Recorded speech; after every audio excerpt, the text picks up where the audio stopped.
What's growing on, gardeners? It's Saturday, October 28th, and it is a gorgeous afternoon here on the southeastern coast of North Carolina. What if I told you that there is a magic black powder that when you apply it to your veggies, it will make them grow like crazy while simultaneously repelling some of the worst garden pests that we have at the same time? Well, it's true.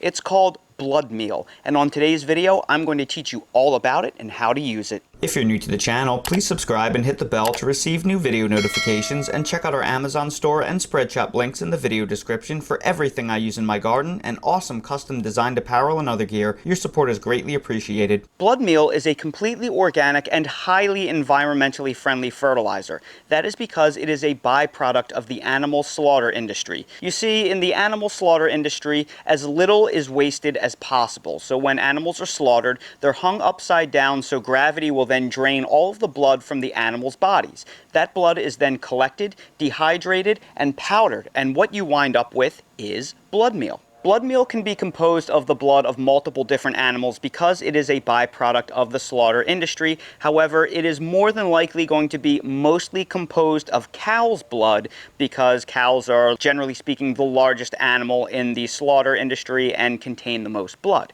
And by the way, if this sounds a little bit disgusting to you to be using this in your garden, you don't want to know where manure comes from. If you're interested in purchasing blood meal after you watch this video, for your convenience, I'll place some links down in the video description that will have different sizes, anywhere from small bags like this to large bulk quantities. So because blood meal is made of blood, like the name suggests, it is some of the most nutritious stuff that you could add to your soil. And by the way, if you didn't know that all of the blood is drained out of the carcasses of animals, and you think that if you eat a medium rare steak that it is bloody, well, that's actually not blood at all. That is a red protein called myoglobin, and the reason why it is red is because it is extremely rich in iron, which is why red meat is usually recommended in the diets of people who have low iron in their blood, and it's also why rust is that orangish red color. It is not blood at all. Don't overcook your steaks, folks. There's nothing to be afraid of. Blood meal is extremely high in nitrogen and contains almost no phosphorus and potassium. So for this reason, it is usually 12% nitrogen by weight and carries the NPK ratio of 12:0:0. All fertilizer will come with an NPK ratio, which is 3 numbers separated by 2 dashes.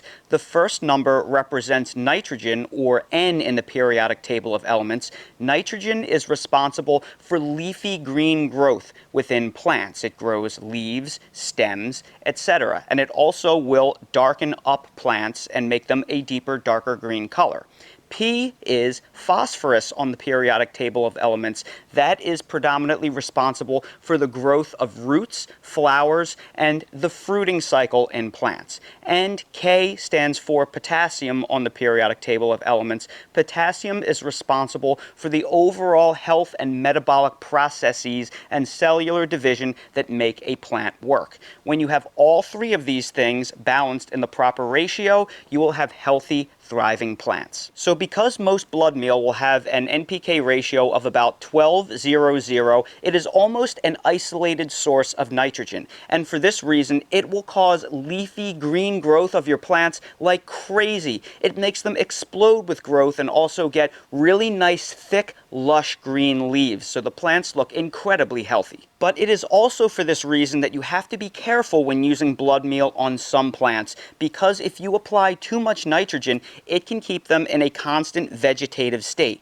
Examples of this would be any kind of flowering or fruiting plants like tomatoes, peppers, eggplants, cucumbers, squashes, etc. If the plants flower and produce fruits, if you give them too much blood meal, it will signal to the plants to keep them in a constant state of vegetation. So you will be actually growing leaves on your plants and suppressing the flowering and fruiting process. Not a great thing when it comes to tomatoes, cucumbers, peppers, and the like, which is why I generally do not give those flowering and fruiting vegetables and most of my fruit trees blood meal. I don't want to keep them in a state of vegetative growth for the most part. Now, an exception to this rule for flowering and fruiting plants may be at transplant time, if you're specifically trying to put on a lot of vegetative growth, or if you sense a nitrogen nutrient deficiency. So, for example, if I'm just transplanting out my tomatoes and peppers into the garden when they're very small and they're not going to flower and bear fruit for quite some time, it's not a bad idea at that point to supplement your soil with a little bit of blood meal at transplant. Similarly, this citrus tree right here, if you see the leaves are starting to yellow a little bit, that may indicate a nitrogen deficiency. So if you see yellowing of the leaves of your plants, you may want to help get rid of that nitrogen deficiency by working a little bit of blood meal into the soil. But if your plants are lush and green and in the flowering and fruit setting process, like you can see on these very healthy tomato plants right here, you actually would not want to give them blood meal, because if you were, that extra nitrogen could actually cause the plants to drop their flowers. So aside from at transplanting time and when plants have a visible nitrogen deficiency, when is the best time to use blood meal, and on which crops benefit the most from blood meal? And the answer to that question is any crop that we eat for the leafy greens, those green veggies, especially the cool crops that we grow now during the fall into the winter and into the spring. You can dramatically increase your harvests and make them grow way faster by adding blood meal. Let me show you. This bed of veggies right here is the first fall garden bed that I planted out for the season. And here I have lettuce, I have broccoli, I have cabbage, I have kale, I have mustard greens. All of these things we harvest the leaves on. So because we eat the leaves of these plants, these are prime for being supplemented with blood meal, because all of that nitrogen is going to make them grow more and more quickly and also produce bigger leaves. So if you're eating the plant for the leaves specifically, blood meal is your best friend. Other examples of plants that love blood meal would be things like cilantro that you see right here, or parsley, because we eat the leaves of all of those plants. Ditto to things like basil. Purple basil, green basil, it doesn't matter. We harvest them for the leaves, so blood meal is going to be great and make them produce better. But you wouldn't want to give blood meal in excess quantities to something like a potato that you see right here, because that is a tuber. You also wouldn't want to give blood meal in excessive quantities to things like carrots that you see over here, because carrots we actually harvest for the roots. So things like carrots, beets, radishes, we don't really want to use much blood meal on them. Now, blood meal is an organic fertilizer, and in its raw granulated form, it is actually not bioavailable to your plants. When you apply blood meal to your garden, you are actually feeding the soil microbiome, not the plants directly. So because of that, there will be a delay after you apply to when the blood meal will start to take effect, because it has to be consumed by the natural bacteria and fungi and other microorganisms in the soil. It will then decompose the blood meal, and after it decomposes, it will release all of that nitrogen and the micronutrients into the soil to feed your plants. So after you apply blood meal, you'll start to see results in a few weeks, and it can take up to a couple of months in order for all of the blood meal to break down. So this will trickle feed your plants over a longer period of time versus something like a water-soluble fertilizer like fish emulsion that will feed your plants immediately and then won't have much of a lasting effect after that. In addition to being an incredible fertilizer, blood meal also has the ability to keep some of our worst garden pests away from our plants. Blood meal can repel deer, moles, and rabbits from our garden. They hate the smell, and they want to stay away to a garden that was freshly fertilized using blood meal. Now look, if you have an unfenced garden and there are 6 hungry deer in your yard in the middle of winter, is blood meal going to keep them away? Probably not. However, every little bit of a deterrent helps. So that is one of the amazing benefits of this fertilizer. Now, that being said, blood meal can also attract some carnivorous animals. So one thing that blood meal is notable for is making your dog very curious. So if you have a dog that likes to dig and you freshly apply blood meal to your garden, there is a chance that will make the dog want to dig up around where you applied it. So make sure that you keep an eye on your dog, and I'll also link to a video above and down in the video description ways that I've kept my dog from digging in my garden. It's been very effective over the years. But keep that in mind if you have a digging dog or other carnivorous animals around and you freshly apply apply blood meal, similar to fish emulsion, it could attract them. So now that you know how blood meal works and what plants benefit most from it, I will show you how to apply it. Blood meal application rates are listed on the back of the package. Here you can see that on this specific product, they recommend 1 pound per 100 square feet or 2 pounds per 100 square feet of soil, depending on if you want a normal feeding or a heavy feeding, where 1 pound equals 3 cups of blood meal. Alternatively, you can place 1/2 tablespoon per plant around the drip line if you're running drip irrigation. And as you can see, these instructions are geared towards more to the farmer that is growing in large fields and may be less applicable to people with small gardens like mine growing in raised beds. So because of that, I'm going to show you exactly how I'm going to apply it. Now, first things first, if you want to apply this product by hand, you should wear gloves because it tends to dry your skin out.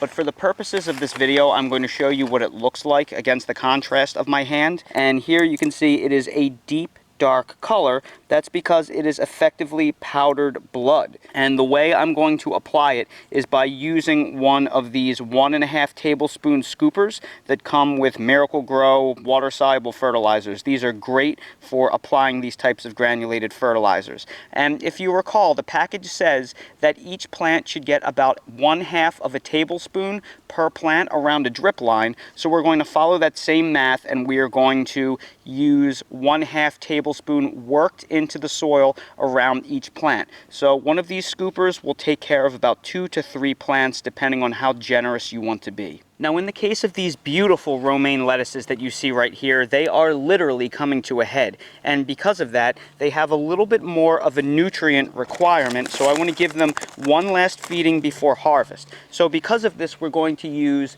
the more heavy feeding 3/4 of a tablespoon or so per plant. So I'm going to take this 1.5 tablespoon scooper, and I'm going to place exactly half of it in a circle around each plant. And then I'm going to work it into the top inch of soil. And it is very important that we do this because remember, the blood meal has to be processed by the natural bacteria and fungi and other microbes in the soil. So we want to do this for all of them. And again, really important that we work that blood meal into the soil around each individual plant, but we don't want to be so rough that we disturb the roots. So be gentle but firm. For smaller plants like these relatively young cabbage seedlings, we only need to give them the 1/2 tablespoon feeding. So I'm going to feed 3 plants per scooper here in a little ring around them where the roots are, and then work that very gently into the soil so as not to disturb the roots. And for a row of young mustard greens like you see right here, I'm just going to take a heaping scooper, which is going to be about 2 tablespoons, and I'm just going to sprinkle this lightly around each plant. 2 tablespoons is going to take care of this entire young row. If the plants were a lot larger, I would probably do that twice. Now that the blood meal has been added to all of the plants, it is important that we water in our garden lightly because it is the watering that will begin the decomposition process.